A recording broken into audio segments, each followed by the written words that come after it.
Alright guys, today I'm going to talk to you about how to take care of a leopard gecko. Alright guys, I'm going to tell you what I usually put inside the cage. What I'm going to be putting, because I just not got it. So, yeah, I hope that y'all really enjoy this video, but what I've got over here is just like a little water bowl that I got at Petco today. It's pretty cool. The bottom's kind of sticky, so I guess it sticks to the bottom. Got some fake leaves I just found around where my mom works.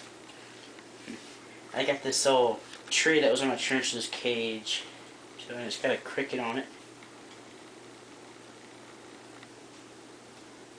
Sorry. I got a few rocks. This came from Kerrville. I found this at the Sandhill Hunting Club. I got my gecko. Just looks pretty cool. It has blue eyelids, stuff like that. It's pretty cool. So I think it's like a couple weeks. Little baby. Right now I'm just using newspaper, but I'm gonna switch to sand, and I know that they can get impacted, but I'm gonna talk to you about that later. So yeah, alright, I'm gonna just. They really should have two hides. One on the cool side, one on the hot side. So, but this tank's not big enough. This is only a 10-gallon. This is only temporary. I'm gonna get a 20-gallon later, like a couple months. So, yeah, cool. Yeah. Sorry. Just, heavy rock. This fall is on it, it's not going to be too good. So, I'm just trying to make it as sturdy as I can. It likes that little rock. Just sticking there for a few seconds, it stayed on it. Stick the water ball, I just stick it over here in the front corner, makes it easier to get to. So, I just kind of stick this right in the middle.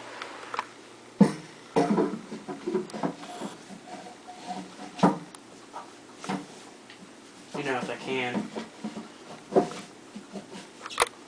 That's good. Just kind of place these leaves randomly.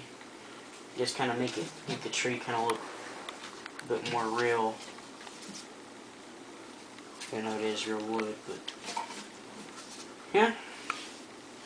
And all I'm missing now is crickets and the gecko. Alright guys, now I'm going to talk about impaction. Impaction is when the gecko eats like a whole bunch of sand from inside the cage. And see, these are desert animals, and you think that, well, if they live in the desert, they would be swallowing a whole bunch of sand, and they would die real quickly. Well, the the natural sand is round or oval, and the man-made sand is, well, it's square. So whenever they eat it, it's kind of like playing Tetris. A few wrong moves, and it just like fills on up in his stomach and digestive system, and well, he can't really poo, and all the waste builds up. It's kind of like poison to him and kills him. And yeah, it's not very awesome. Okay, now I'm going to talk about how to pick your gecko. Just kind of took this from Expert Village, really. But what you really should do is, like, when you're looking at the geckos, you should make sure that they have all their toes, and like their tail is still intact, because their toes, their siblings could think they're like little baby crickets that would eat them. And why are you running? And their tails could be popped off. Like one today, I just saw one that was pretty cool, and then he moved out from behind the log, and his tail was gone. It was a big hole with a big nub sticking out. And you should look for any discoloration in the eyes and jaw. Like, make sure the jaw is not hanging open, and has like any gunk around it, And the eyes, just make sure there's no gunk around the eyes, it's like getting held shut from anything. And the vent.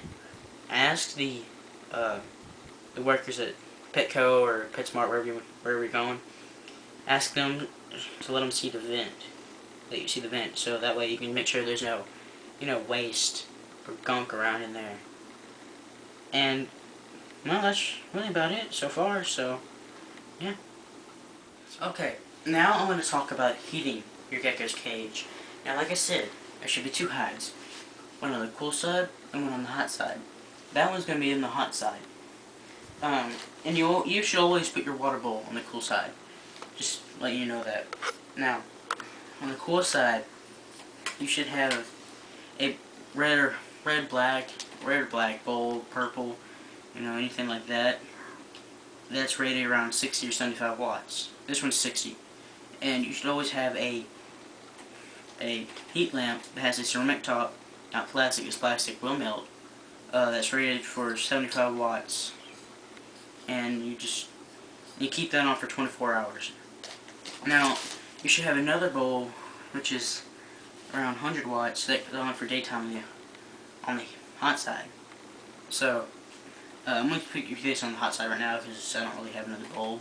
So, but when you should have another heat lamp, ceramic top, not plastic, as you know, and it should be running, around 100 watts. 150 would be better because it won't get as hot. So, and then you want to keep that on for as long as daytime is. And I have a little heat mat. I took this off a long time ago. I don't have those little legs anymore because well, they just kind of got unstuck from there and lost them. So, but I mean, this thing still sticks pretty good. It's kind of hard to get off the bag. This thing's been in there for quite a while, so hopefully it still works. But you're supposed to keep this on 24/7, just like this. Just on the cool side. That's what the internet's been telling me. Looking at a whole bunch of places, that's what it's saying. So, yeah, I really do think that leopard geckos are pretty cool pets, and they are nocturnal. So if you don't see them moving or you're like always staying in the hide, like all day, then it's because in the daytime they're probably asleep. So just wait during the night. You'll see them moving around. If you're not, then you might want to contact the local pet store. So, and when you're feeding them, you should always feed crickets during like evening, around 9, 10, and early in the morning while they're awake and active. So, and that's another reason why the night bulb comes in. So that you can see them during the night, and plus too it heats them. So it's pretty cool. Alright guys, as you saw in the first video about Leopard Gecko, I just got it today. So, I'm going to talk to you about how to heat up, get started.